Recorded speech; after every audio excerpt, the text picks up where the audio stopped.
தென்மேற்கு திசையின் வாஸ்து முக்கியத்துவம். வீட்டில் எந்த பகுதியில் இருந்தும் கன்னி மூலை அல்லது தென்மேற்கு மூலை என்ற இடத்தை அலட்சியம் செய்யக்கூடாது. இந்த திசை சரியாக அமைந்தால் தான் வீட்டில் ஆரோக்கியம், செல்வம், மகிழ்ச்சி நிலையாக இருக்கும். தென்மேற்கு திசையின் தன்மை.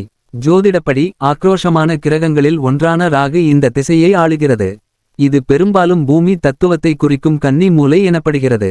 வீட்டில் தென்மேற்கு மூலையில் வாஸ்து குறை இருந்தால் மன அழுத்தம், குடும்ப தகராறு, எதிர்மறை எண்ணங்கள் மற்றும் இதய நோய் போன்ற பிரச்சனைகள் ஏற்படலாம்.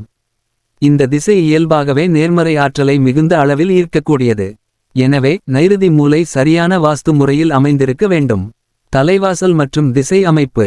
வீட்டின் தலைவாசல் கதவு அல்லது பெரிய ஜன்னல் தென்மேற்கு திசையில் இருக்கக்கூடாது. அந்த பகுதி மூடப்பட்ட நிலையில் இருக்க வேண்டும். வடகிழக்கு ஈசான்யம் பகுதி எவ்வளவு திறந்த வெளியாய் இருக்க வேண்டுமோ அதேபோல் தென்மேற்கு பகுதி உயரமாகவும் மூடப்பட்டதாகவும் இருக்க வேண்டும். சூரியன் பூமியை நீள்வட்ட பாதையில் சுற்றும் காரணத்தால் வடகிழக்கு தாழ்ந்தும் தென்மேற்கு உயர்ந்தும் இருக்கும். அதேபோல வீடு கட்டும் போது இந்த இயற்கை அமைப்பை பின்பற்றுவது பணப்புழக்கம் மற்றும் ஆரோக்கியத்திற்கும் உகந்ததாகும். குபேர மூலை மற்றும் நன்மைகள். தென்மேற்கு திசை குபேர மூலை என்றும் அழைக்கப்படுகிறது. இந்த பகுதி உயரமாக அமைந்தால் வீட்டில் செல்வம் சேரும், நோய்கள் விலகும், மேலும் சமநிலை, சுபிட்சம் ஏற்படும். வாஸ்து குறைபாடுகளின் விளைவுகள். இந்த மூலையில் வாஸ்து குறை இருந்தால் அது மிக கடுமையான பாதிப்புகளை உண்டாக்கும். சில சமயங்களில் புற்றுநோய் போன்ற நோய்கள் வரக்கூடும் எனவும் கூறப்படுகிறது. எனவே இந்த பகுதி உயரமாகவும் வடகிழக்கு தாழ்வாகவும் திறந்த வெளி பகுதியாகவும் இருக்க வேண்டும். ஜன்னல், திறப்பு, குளியலறை போன்றவற்றை கன்னி மூலையில் அமைக்காமல் தவிர்க்க வேண்டும். நீர்சார்ந்த அமைப்புகள் கட்டிடத்தின் வலிமையை குறைக்கும். மேல்தளத்திலும் கன்னி மூலைகளில் இதுபோன்ற அமைப்புகளை வைக்கக்கூடாது. கன்னி மூலையில் வைக்க ஏற்றவைகள். இந்த மூலை வீட்டின் மற்ற பகுதிகளை விட கனமாக இருக்க வேண்டும்.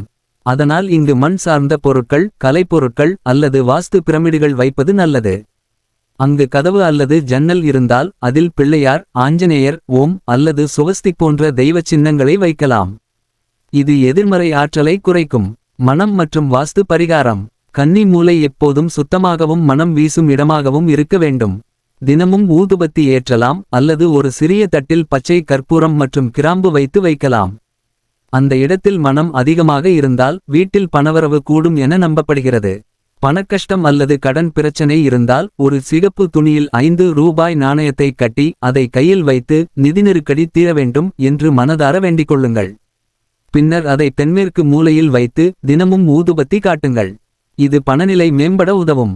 தென்மேற்கு அல்லது கன்னி மூலை என்பது வீட்டின் நிலைத்தன்மை, செல்வம் மற்றும் ஆரோக்கியம் குறிக்கும் திசையாகும். இந்த பகுதியை சுத்தமாகவும் உயரமாகவும் வாஸ்து முறையில் அமைத்தால் வீட்டில் நேர்மறை ஆற்றல் நிலையாக பாயும்.